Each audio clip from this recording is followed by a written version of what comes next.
دوستو ترکی میں ایک نوجوان رہا کرتا تھا۔ وہ بہت ہی عیاش پرست تھا۔ ہر وقت بہت ساری نوجوان لڑکیوں کے درمیان رہا کرتا اور ہر وقت زنا اور اسی طرح کی عادتوں میں ملوث رہتا تھا۔ گویا بے حیائی کے وہ کام پوری طرح سے کرنے کی کوشش کرتا تھا۔ ایک بار ایسا ہوا کہ اس کے محلے میں ایک جوڑا آ کر رہنے لگا۔ وہ دونوں میاں بیوی ایک ہی گھر میں رہا کرتے تھے اور اس کی بیوی ہر وقت نقاب کر کے رہا کرتی تھی اور اس کا شوہر کے علاوہ کسی نے آج تک اس کی بیوی کو نہیں دیکھا تھا۔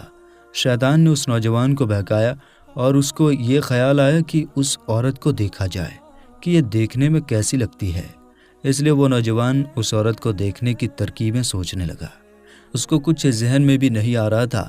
وہ سوچے جا رہا تھا کہ ایسا کیا طریقہ ہو کہ اس کو اس لڑکی کی شکل نظر آئے۔ کچھ دن سوچنے کے بعد اس کے ذہن میں یہ ترکیب آئی کہ کیوں نہ ایسا کیا جائے کہ یہ لوگ جو ہمارے پڑوسی ہیں، اس لیے میں اپنی دیوار میں ایک سوراخ کر دیتا ہوں جس میں سے اس عورت کو دیکھ سکوں گا اور جب چاہوں گا عورت کا دیدار کر لوں گا اور جو مجھے اس عورت کو دیکھنے کی خواہش ہے وہ بھی پوری ہو جائے گی۔ اس طرح سے دوستو اس نے اپنی گھر کی دیوار میں سوراخ کر لیا۔ اس دیوار میں سوراخ کرنے کے بعد جب اس نے دوسری طرف دیکھا تو ہکا بکا رہ گیا، کیونکہ اس نے اتنی حسین عورت آج تک نہیں دیکھی تھی۔ وہ لڑکی واقعی اتنی حسین تھی کہ اس سے عشق کیا جاتا، لہٰذا وہ اسے دیکھتے ہی اس پر دیوانہ ہو گیا اور اس کے ساتھ ملنے کی خواہش پوری کوشش کرنے لگا۔ اب وہ نوجوان جب اس کا دل کرتا وہ سوراخ سے اس عورت کو دیکھ لیتا، کیونکہ گھر میں وہ عورت ہر وقت پردہ تو نہیں کر سکتی تھی اور اکیلے ہونے کی وجہ سے نقاب بھی نہیں کرتی تھی۔ اس لیے یہ نوجوان اس کو دیکھ کر غلط حرکتیں بھی کرتا، عورت کو دیکھتا بھی رہتا تھا، کیونکہ وہ اس کو دیکھ کر اب اس کے قریب جانے کے لیے بے چین ہو رہا تھا۔ اس لیے اس نے ایسا کیا کہ وہ فقیر بن کر اس عورت کے دروازے پر گیا اور جا کر دستک دی تو وہ عورت جو کہ اکیلی تھی، اس نے اندر سے ہی پوچھا کہ کون ہو تم؟ تو لڑکے نے کہا کہ دروازہ کھولو۔ لڑکی نے کہا کہ میں اکیلی ہوں اور میرا شوہر باہر گیا ہے، لہٰذا میں ابھی دروازہ نہیں کھول سکتی۔ نوجوان نے کہا کہ میں فقیر ہوں اور کئی دن سے بھوکا ہوں اور میں نے کافی دن سے کچھ نہیں کھایا اور نہ ہی یہاں پر کوئی مجھے جاننے والا ہے، اس لیے تم ایسا کرو کہ مجھے کچھ کھانے کو دے دو اگر تمہارے پاس کچھ موجود ہے تو۔ اس لڑکی کو اس نوجوان پر ترس آ گیا اور وہ کچھ کھانا لے کر دروازے پر آئی اور دروازہ کھول کر اندر سے ہاتھ بڑھا کر وہ کھانا نوجوان کو دے دیا۔ نوجوان نے کھانا پکڑنے کی بجائے اس عورت کا ہاتھ پکڑ لیا۔ وہ عورت کہنے لگی کہ تم میرا ہاتھ چھوڑ دو، یہ تم کیا کر رہے ہو؟ میں نے تم پر ترس کھا کر رحم کھایا تھا اور تم میرے ساتھ کیا کر رہے ہو؟ وہ نوجوان ہنسنے لگا اور زور زور سے کہے لگانے لگا۔ لڑکی نے کہا کہ تم مجھے چھوڑ دو، میرا شوہر اگر مجھے ایسی حالت میں دیکھ لے گا یا اسے تمہاری اس حرکت کا پتہ چلے گا تو وہ مجھے بھی نہیں چھوڑے گا۔ اس لڑکی نے کہا کہ پھر تو یہ بہت ہی اچھا ہو جائے گا۔ لڑکی نے کہا کہ یہاں سے چلے جاؤ۔ اس نے دروازہ بند کر دیا اور باہر اس نوجوان کے ہنسنے کی آواز آنے لگی تھی۔ یہ کہہ کر لڑکی اندر آئی اور اس نے نماز پڑھنا شروع کر دی۔ دیوار پر اس کی نظر پڑی تو اس کو سوراخ میں سے ایک آنکھ نظر آئی۔ وہ بہت پریشان ہوئے کہ یہ کون مرد ہے جو اس کو اس وقت دیکھ رہا ہے۔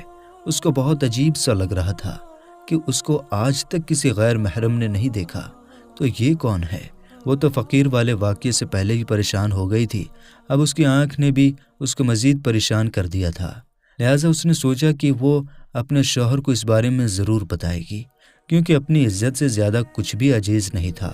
شام کو اس کا شوہر جب گھر آیا تو اس کو اپنی بیوی روتی ہوئی نظر آئی، تو اس نے کہا تمہیں کیا ہو گیا؟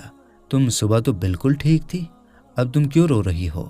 لڑکی نے کہا کہ ایک فقیر آیا تھا، اس نے میرا ہاتھ پکڑ لیا تھا۔ لڑکی نے اس کو تمام قصہ سنا دیا تو اس نوجوان کو بہت غصہ آیا۔ لڑکی نے کہا کہ ابھی تمہیں میں ایک اور بات بتاتی ہوں، لیکن تم وعدہ کرو کہ تم مجھ پر غصہ نہیں کرو گے۔ نوجوان نے کہا کہ تم مجھے پہلے ہی بہت غصے میں مبتلا کر چکی ہو، اور بتاؤ کیا بات ہے؟ لڑکی نے کہا کہ مجھے شک ہے کہ اس دیوار سے بھی مجھے کوئی غیر محرم مرد دیکھتا ہے۔ لڑکا بہت پریشان ہو گیا کہ اس کی بیوی کے ساتھ کوئی نازیبا حرکت کرنا چاہتا ہے اور اس کی عزت پر حملہ کرنا چاہتا ہے۔ وہ سوچنے لگا کہ یہ کون ہو سکتا ہے۔ لڑکی نے کہا کہ مجھے لگتا ہے کہ یہ ہمارا ساتھ والا پڑوسی ہے، کیونکہ وہ پہلے ہی ایسے کاموں میں مشہور ہے، اس لیے وہ میرے ساتھ بھی کوئی ایسی حرکت کرنا چاہتا ہے۔ نوجوان نے کہا کہ اب ہمیں اس سے بچنے کی کوئی ترکیب اپنانی چاہیے۔ اس لیے اس نے کہا کہ تم ایک خط لکھو اور اس نوجوان کو اپنے گھر بلاؤ۔ لڑکی نے کہا کہ ٹھیک ہے۔ اب اس لڑکی نے خط لکھا اور اس خط میں لکھا کہ تم فلاں دن رات کے وقت جب سب سو جائیں تو میرے پاس چلے آنا۔ نوجوان کو جب خط ملا تو وہ بہت خوش ہوا۔ اس نے سوچا کہ یہ شاید اپنے شوہر سے خوش نہیں ہوگی، اس لیے اس نے مجھے بلایا ہے۔ اس لیے وہ مقررہ دن میں اور مقررہ وقت پر اس عورت کے پاس پہنچ گیا۔ اس عورت کے شوہر نے پہلے ہی سے دروازے کے پاس ایک گڈھا کھود دیا تھا۔ جب وہ نوجوان آیا اور اس نے دستک دی اور اس لڑکی نے دروازہ کھولا تو اس کے شوہر نے نوجوان کو اندر داخل ہوتے ہی اس سے دھکا دے دیا اور اس کو گڈھے میں ڈال دیا۔ وہ نوجوان اب اس گڈھے سے باہر نہیں نکل سکتا تھا، لہٰذا خاوند نے اس نوجوان پر مٹی ڈالنا شروع کر دی۔ تو اس عورت نے کہا کہ تم یہ کیا کر رہے ہو؟ تم ایک زندہ انسان کو قتل کر رہے ہو۔ شوہر نے کہا کہ اب میں اور کیا کر سکتا ہوں؟ یہ تو میری عزت پر ہاتھ ڈالنا چاہتا تھا۔ اگر میں اس کو آج نہیں ماروں گا تو یہ کل تمہارے اوپر حملہ ضرور کرے گا، اس لیے اس سے بہتر ہے کہ میں اس کو آج ہی قتل کر دوں۔ عورت نے کہا کہ ٹھیک ہے، لہٰذا اس نے نوجوان کو وہیں دفن کر دیا اور وہ نوجوان وہیں پر فوت ہو گیا۔ اب وہ نوجوان چونکہ شہر میں امیر زدہ تھا، یعنی امیر باپ کا بیٹا تھا جو کہ شہر میں قاضی تھا، وہ قاضی شہر سے کافی دن بعد گھر میں اپنے بیٹے کے پاس آیا۔ اس نے کہا کہ میرے بیٹے کو بلاؤ۔ لوگوں نے کہا کہ تمہارا بیٹا تو کافی دن سے غائب ہے اور پتہ نہیں کہاں چلا گیا، گھر بھی نہیں آیا، محلے والوں کو بھی اس کا کوئی پتہ نہیں ہے۔ اس لیے اس نے پورے شہر میں اعلان کیا اور اپنے بچے کو ڈھونڈنے لگا، لیکن اس کا بیٹا کہیں بھی نہیں ملا۔ اس کا بیٹا کیسے ملتا جب پڑوسی نے اس کو بالکل ہی قتل کر کے دفن کر دیا تھا؟ قاضی کے شہر کے کسی نوکر نے قاضی کو یہ مشورہ دیا کہ مجھے یہ لگتا ہے کہ تمہارے بیٹے کا قتل ہوا ہے یا پھر اس کو غائب کیا گیا ہے اور اس تمام معاملے میں تمہارے پڑوسی کا ہی ہاتھ ہوگا۔ تو قاضی نے کہا کہ تمہیں ایسا کیوں لگتا ہے؟ تو نوکر نے کہا کہ میں تمہارے بیٹے کو ایک بار پڑوسی کے گھر جاتے ہوئے دیکھا تھا۔ قاضی نے کہا کہ ٹھیک ہے، لیکن مجھے اس کا پتہ کیسے چلے گا؟ اس نے کہا کہ میرے پاس ایک ترکیب ہے۔ قاضی نے پوچھا وہ کیا ہے؟ نوکر نے کہا کہ ایسا کرو کہ یہ نوجوان کیونکہ 5 وقت کا نمازی ہے اور ساری نماز مسجد میں باجماعت ادا کرتا ہے، لہٰذا تم ایسا کرو کہ مؤذن سے کہو کہ وہ رات کو جب عشاء کا وقت ہو اور لوگ نماز پڑھ کر چلے جائیں تو کچھ دیر بعد دوبارہ اذان دے دے۔ اذان سن کر نوجوان دوبارہ مسجد میں ضرور آئے گا اور پوچھے گا کہ یہ اذان کیوں دی گئی ہے، لہٰذا اس وقت وہ مسجد میں اس نوجوان سے سچ بات پوچھ لینا، یہ مسجد میں جھوٹ نہیں بولے گا۔ اس نے کہا کہ یہ ترکیب تو بہت اچھی ہے۔ وہ مؤذن کے پاس گیا اور کہا کہ آج تم ایسا کرو کہ عشاء کے بعد بھی ایک اور اذان دو۔ مؤذن نے کہا کہ میں ایسا نہیں کروں گا، یہ تو غلط کام ہے۔ تو اس نے کہا کہ میں تمہیں اس کام کے پیسے دے دوں گا۔ تو مؤذن پیسوں کی لالچ میں مان گیا۔ اس نے کہا کہ ٹھیک ہے، میں یہ کام ضرور کروں گا۔ اب عشاء کا وقت ہوا، سب لوگ نماز پڑھ کر چلے گئے۔ اب وہ نوجوان بھی نماز پڑھ کر چلا گیا اور جا کر سونے کی تیاری کرنے لگا۔ جب وہ لیٹنے لگا تو اس کو مسجد سے اذان کی آواز سنائی دی۔